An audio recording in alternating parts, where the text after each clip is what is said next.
On this week's edition of the Heel to the Face podcast, we talk WrestleMania. It's WrestleMania week. It's hard to believe. It really is hard to believe, more so than others. We talk the big event that's coming up this weekend on pay-per-view. Yeah, we'll get into that more as the show goes on, as this is the Heel to the Face podcast, and it starts right now. So silence your cell phones, hold your applause, and tune into the truth. Oh, you didn't know? Your ass better call somebody. Getting beat up by 9 guys in Syracuse, to me, there's not a whole lot of shame in. From the 315 to the world, this is the Heel to Face podcast. The cream of the crop! Wow, man, freaked out! Follow the show on Twitter and Instagram at Heel to the Face. I said, are you ready? From Armory Square in downtown Syracuse, New York, let's send it now to Brandon and Jared. Bad luck seems to be my middle name. They might as well tag me up with my buddies from Syracuse. Well, not from Armory Square and not with Brandon Clements, but I guess we feel as big as ESPN right now because everywhere is doing the show the same way we are, and that's from inside our houses, as this is the Heel to the Face podcast. It is WrestleMania week. I am K-Rock Jared. You can find me on Twitter and Instagram at K-Rock Jared. You can follow the show at Heel to the Face on Twitter as well. It's WrestleMania week. I'm packing up for Tampa and I can't... Oh wait. No, I'm not. I'm not doing any of those things. In fact, if normally this was WrestleMania week, we'd probably be doing an hour-long show from in Armory Square. We might even have a special guest on. We would just be so excited, myself and Brandon Clements, probably myself a little bit more, because heading to Tampa, WrestleMania, Raymond James Stadium. If you've ever watched any of my past videos from last year when I talked about the 10 places that should host a WrestleMania that haven't, even before I knew Tampa was going to host this year's WrestleMania, it was number one on my list. It was not just number one on my list, but I included the fact of the Buccaneers theme into the WrestleMania logo, just like they did the cannons, the pirate ship. I just couldn't wait to see what the pirate ship, which WWE doesn't have to include because it already exists at the stadium, how WWE, even with the most minimal crappy set that they could put on, would still probably have a pretty kick-ass set, because that pirate ship is already a staple at the stadium. And as you saw with the WrestleMania build-up, they were using the Buccaneers and the pirate theme pretty high heading into this year's WrestleMania. I was super excited to go to WrestleMania this year, more so than in years past, because, well, not just the themery around, or if that's a word, themery, not just the theme around this year's WrestleMania, but the fact that Tampa, Florida, hello, you got the beach, you got Hogan's Hangout, you got the casino, you've got amazing cigar bars in Ybor City. I mean, Florida is a place where people go when they don't have any reason to go there, just because it's a fun place to go. And when you had WrestleMania, NXT TakeOver, Ring of Honor, Impact Wrestling doing a TNA reunion night, I mean, it was going to be an amazing time. And unfortunately for myself and 80,000 others, that is not going to be the case this year. We are not heading to Tampa this weekend for WrestleMania, the Hall of Fame, Monday Night Raw after, but as Vince McMahon, and believe me, he is the only person that says this, the show must go on. So either way, WrestleMania is coming to you on pay-per-view and WWE Network this weekend, and I assume it's on pay-per-view because they're trying to recoup some of the money that they can, and if you're willing to give them $60 to watch WrestleMania, which is too big for one night, which is this Saturday and Sunday night, about to say Friday, but this Saturday and Sunday night, they're going to take your $60, and in some cases, your $100. Now, normally WWE doesn't advertise at the events on the WWE Network and pay-per-view. They normally say the only place to watch this pay-per-view event is on the WWE Network, but that's really never the case. In fact, most all WWE events are available on pay-per-view in some country and in some form. Some countries don't have access to the WWE Network, and DirecTV, Dish Network, a lot of these places still offer most WWE pay-per-views. I think the price is $44.99 for a typical pay-per-view. I don't know the price for WrestleMania, but it's up there, $59.99. It's normally offered on pay-per-view. This year is really no exception, but they are advertising, as you saw this past week on Monday Night Raw, mainly probably to recoup some of the costs that they're getting from the fact that they're not going to be making any money this weekend. We're talking millions and millions of dollars they won't be making this weekend in Tampa, Florida on merchandise, in fans in attendance for the Hall of Fame, for TakeOver, for WrestleMania, for Raw, for SmackDown, all of it. Access. They won't be making any of that money. It's horrible. I mean, I know that even though I had tickets to WrestleMania and it was going to be an amazing event, I know people probably had tickets to a lot of events, Access, the Hall of Fame, SmackDown, the list goes on and on and on. So there's people who are definitely going to be missing out on a lot of stuff happening this weekend in Tampa, Florida. WWE trying to recoup some of those costs. They're charging and advertising that this event is also on pay-per-view. So if you don't have access to the WWE Network to watch it for either $9.99 or free as a new subscriber, they will gladly take your $100. I would hope that you could have access to somebody who could at least, sign you up for the WWE Network, if only for the weekend. But WrestleMania, the show does go on. Monday Night Raw this past week was pretty horrible, as it has been every week, but the promos for WrestleMania, I would say, were pretty good. And they were promos that were worth being on the go-home show for WrestleMania in any other typical world. Brock Lesnar's promo with Drew McIntyre was pretty good. Obviously, the fact that we don't have Drew McIntyre, the person who's supposed to be, the big conqueror, the one who won the Royal Rumble, the fact that he wasn't on Monday Night Raw is a disappointment. But The Undertaker kicking off Raw this week with an amazing promo, doing the whole shoot, calling AJ Styles by his more formidable real name. And the fact that, he was saying that hope Carl Anderson and Luke Gallows show up because he's got some people that he's going to be bringing to this Boneyard match. Now, it seems like this Boneyard match, as well as the John Cena versus Bray Wyatt Firefly Funhouse match, are going to be these big theatrical presentations. So, other than that, I think those are the two matches that are going to take place out of the Performance Center. Wondering where the other matches take place. I've heard some matches might be happening at Full Sail University. So, I'm just very curious where all these matches and everything's going to take place. But if I was to make a prediction right now, why the hell not? The Undertaker is going to win this Boneyard match against AJ Styles because, well, it is his element. I don't know what a Boneyard match is, but I'm assuming that's not AJ Styles' element. If we were playing WWE SmackDown vs. Raw 2005 and there was a Boneyard match, it'd probably be the Undertaker specialty. Or I guess In Your House, the old PlayStation game where everyone had like a theme. It was like Mortal Kombat style, and Shawn Michaels had the Heartbreak Hotel, and the Undertaker had the Graveyard. If there was a Boneyard, it would be Undertaker's background. That's all I'm saying. I hope it's a good match nonetheless. But either way, a great promo from The Undertaker this week. He made a good point in saying that, AJ Styles, he didn't face The Undertaker 15 years ago because he was a big fish in a little pond and didn't want to challenge the likes of Stone Cold, The Rock, The Undertaker's, And he was afraid to do it then. And even though Undertaker's a little bit older now, he's going to, quote-unquote, rest in peace. Also on Monday Night Raw, we saw a lot of replays of old pay-per-view events. We saw the Women's Championship main event from last year replayed. We saw the Survivor Series main event from last year with Rey Mysterio and Brock Lesnar replayed.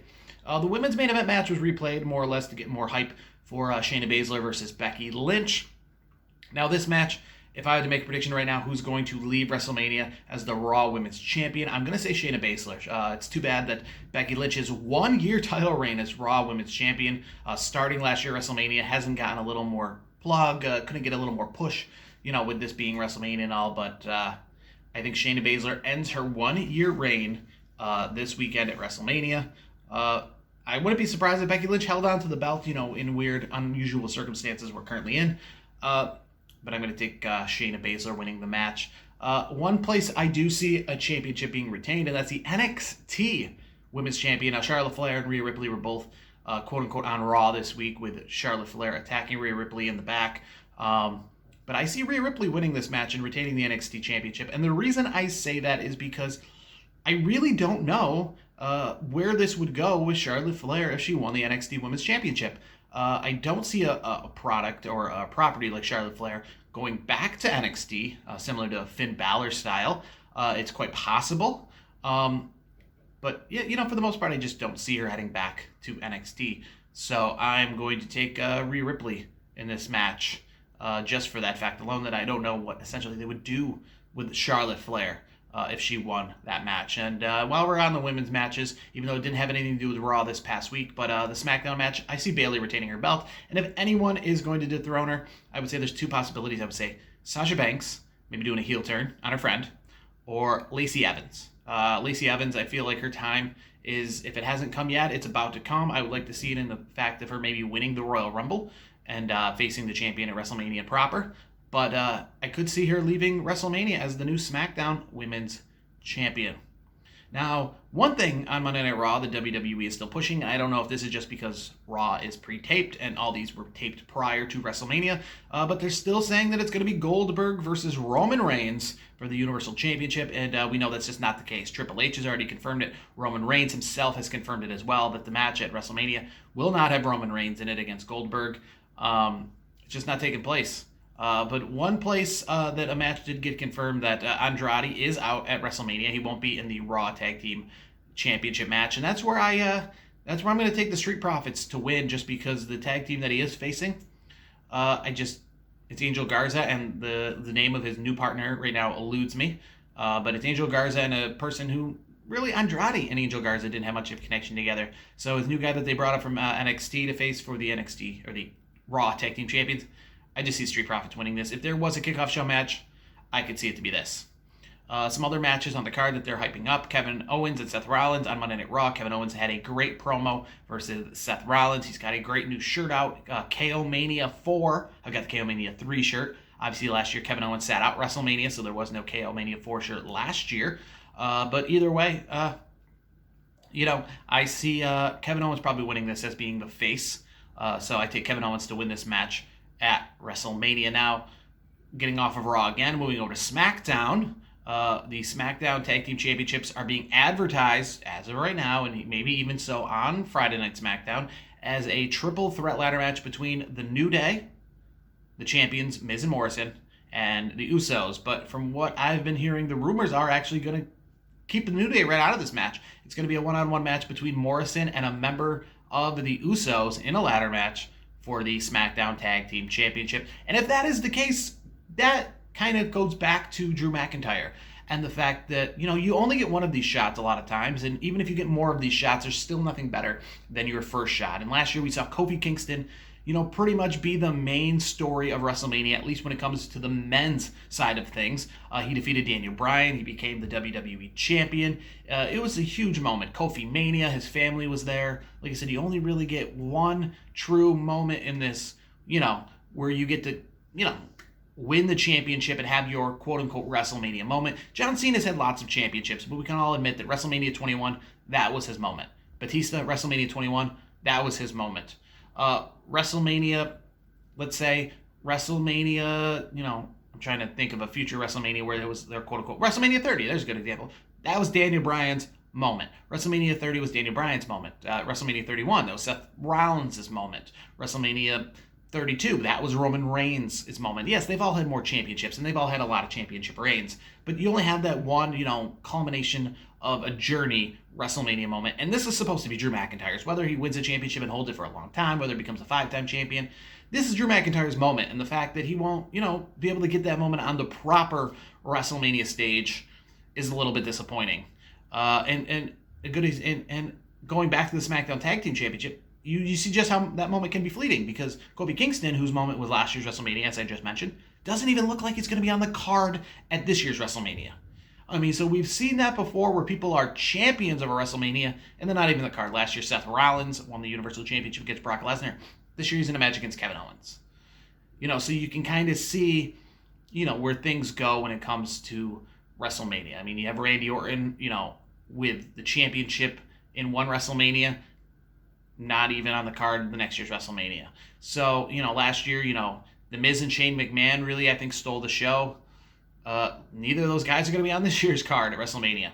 So it just stinks for people like Drew McIntyre, if they do win the championship, that he doesn't get it in a proper moment. So for that regard, I'm actually going to pick Brock Lesnar to win this match. I know that Vince McMahon obviously doesn't care what his fans think, hence this WrestleMania is going on, period. If he really cared what the fans thought, he probably wouldn't be putting this WrestleMania on. And I know I've heard it before that, Vince McMahon is so selfless. He's putting on wrestling in a time where we have nothing to look forward to. It's such dreary times out there, but we still have wrestling to look forward to. He's a real philanthropist. He's a real, humanitarian, but let's be honest, I don't think that's the case. I don't think that's why he's still putting on WrestleMania.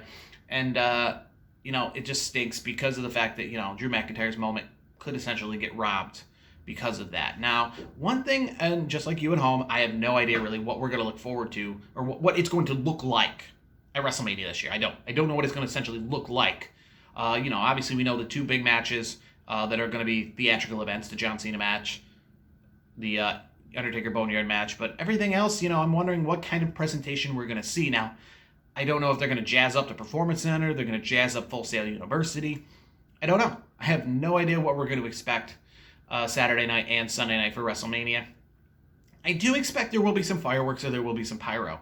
What I mean by that is after the matches are over, I could see, let's say Drew McIntyre wins the championship. I could see some pyro going off at Raymond James Stadium, outside the Performance Center, even on Titan Towers in Stamford, Connecticut. A good example of what I'm talking about is WrestleMania 32. Now, us in attendance, because it was a dome stadium in Dallas, we couldn't really see the fireworks going on outside. Or in WrestleMania 34 in New Orleans, any fireworks that took place outside the building, we couldn't really see. They took place for the people at home to watch on TV. After Roman Reigns won the belt at WrestleMania 32, fireworks shot out of the top of the stadium. Inside the stadium, I couldn't see that, but that was for you at home. And I could see that kind of happening here too. An aerial shot of Raymond James Stadium in Tampa after Drew McIntyre wins the belt. Or even Braun Strowman wins the belt against Goldberg. That, some fireworks are shot off from some location to kind of, culminate the event. And Braun Strowman, that's what it looks like, is going to face Goldberg. They're still advertising that match, as I mentioned. But it looks like he's going to be the replacement, And I think the reason this match really has a replacement is the fact that Goldberg wasn't planning on being in WWE after WrestleMania. I think that's probably the big thing here, is that he wasn't planning on being involved after WrestleMania. So it's not like they can just keep the belt on him, because he probably wants to take off and do other things. He planned on just having one of these short runs like The Rock did right before WrestleMania 29, where he won the belt at the Royal Rumble and then lost it at WrestleMania. Goldberg wasn't expecting to hold the belt after WrestleMania, so somebody else has got to take it off him. I'm going to say that if Braun Strowman is in this match, it'll be Braun Strowman winning the Universal Championship this weekend. And I guess if I had to predict any other matches of importance, at WrestleMania, I'd probably take Otis over Dolph Ziggler. Now, as for Bobby Lashley versus Aleister Black, I'm probably saying Aleister Black, but again, if I've ever seen a kickoff show match, that's one. And I'm probably taking Elias over Baron Corbin as well. If that match takes place. Again, I don't know how they're going to play off that whole Baron Corbin throwing Elias off the scaffolding or the second floor of the Performance Center last week. Well, we don't know where that goes. WrestleMania is going to be interesting for all of us. I wonder if Roman Reigns and Goldberg, they're not going to tell us the change of that match or the change of the SmackDown Tag Team Championship match until WrestleMania night. Because for all we know is those events were taped after Raw and SmackDown. So even though Raw and SmackDown, try to tell us they're live, they're not. So maybe that's why they haven't told us exactly, the updated information on the WrestleMania card this Saturday and Sunday night. But some disappointing things, I guess I will try to end the show on a little bit here. And that's, I wish some of the things that WWE are doing in applause of this circumstance would take place in a regular WrestleMania year. What I mean by that is, so FS1 has announced that they will host the kickoff show Saturday and Sunday night, 6 o'clock, 6 o'clock Eastern, 5 o'clock Central, both Friday night or Saturday night and Sunday night. Stumbling over my words here, but so FS1 hosting the kickoff show Saturday night and Sunday night, and outside of back when Sunday Night Heat used to be hosted on MTV and the USA Network before pay-per-views, WrestleMania, just like any other pay-per-view event, doesn't really have a mainstream home for their kickoff shows. Their kickoff shows are normally just on the WWE Network or on YouTube. They don't have a channel that you can flip to if you're not watching the pay-per-view to still see the event. I know a couple years ago the USA Network hosted part of the kickoff show, but I guess if the event is going to stay on pay-per-view in the WWE Network and it's not going to move on to ESPN or any of the other places or more mainstream visibility, it'd be good to have the pre-show or the kickoff show, on a network. And I think FS1 having the kickoff show on Saturday and Sunday night is awesome. And I wish it was a 2-hour kickoff show on Sunday night for WrestleMania instead on FS1 or even on Fox Sports itself. That would be awesome. Getting some real national attention, building into WrestleMania, but we'll take what we can get. And another thing I'd like to see continue in the future now, obviously with the lack of sports programming, the past 2 weeks, ESPN has played old WrestleManias leading up to WrestleMania. Now, if that's a possibility in the future. I'd love to see that again. The one change I would have, though, was the last 2 weeks, it was WrestleMania 30 that was replayed and WrestleMania 32 from Dallas that were replayed. And for the most part, the people who watch those WrestleManias are the current wrestling fans, and they currently know the current storylines and the current superstars. And I know that those WrestleManias had a lot of pomp and circumstance when it comes to the crowd, and obviously The Undertaker losing his streak, WrestleMania 32 obviously having the 101,000.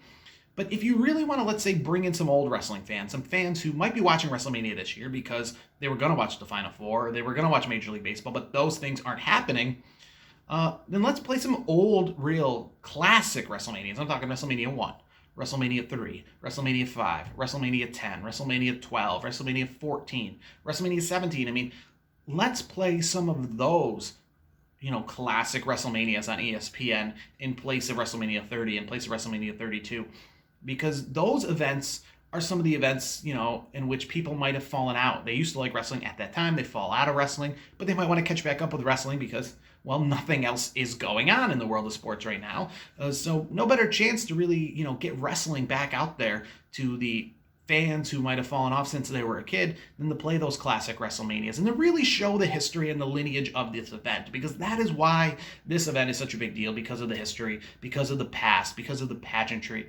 So to kind of remind people of that, why that this is important more than just, for sports entertainment, but for sports in general, is for events like WrestleMania 3. I mean, Hogan and Andre the Giant, where I grew up, that was on the cover of the sports section the next day after, Hogan defeated Andre the Giant. That was a huge event, multiculturally, more than just sports entertainment, I would say. It was a huge event in sports, period. So playing an event like that could really probably remind people who may have stopped watching wrestling or fallen out of wrestling, that WrestleMania is still going on. It's still a huge deal. It kind of bring them back, full circle into watching WrestleMania this upcoming weekend. Unfortunately, though, it doesn't really bring it back full circle because, well, we all know about WrestleMania this weekend. Not really the WrestleMania I guess you want to show off to your friends. A lot of years I like to show people WrestleMania, when they say, why did you travel all the way to Florida? Didn't you realize that wrestling was going on right here in Syracuse? And as you guys out there who are wrestling fans, you know the difference between a house show and WrestleMania. For those who aren't wrestling fans, they don't know the difference between a Harlem Globetrotters exhibition game and a Harlem Globetrotters game that matters, because to all of them it's a big show, it's the zoo, it's a circus, it's monster trucks. And that's a perfect analogy right here. And I actually just learned myself that there is a big monster truck event every single year. I think this year it is happening in Orlando, or about to be canceled probably, in Orlando, Florida. There's a big WrestleMania of monster trucks. For all I knew, monster trucks were just this thing that traveled around the country, were entertaining to watch them crush cars. I didn't realize there was a real competition involved, that there was bigger events versus smaller events. I thought they were all just, like when the Harlem Globetrotters come to town, it's just for entertainment purposes only. I learned something new myself, and there's probably lots of wrestling fans out there who don't know the difference between Monday Night Raw and WrestleMania. Seeing John Cena or seeing Roman Reigns in person, what's the difference between seeing him in person in an Allen Fieldhouse in Lawrence, Kansas, or seeing him in person at Raymond James Stadium in Tampa, Florida? They don't know the difference. And normally I try to show them WrestleMania as an example of what that difference is. But this year is not one of those events that I essentially will want to be showing off to non-wrestling fans. So it stinks that it's getting so much press and it's got so many eyeballs on it, because this is the year that you probably want to pull the eyeballs off of WrestleMania a little bit, because it's a much better event than I think we're about to see this weekend. But WrestleMania is going to take place this weekend, whether we like it or not.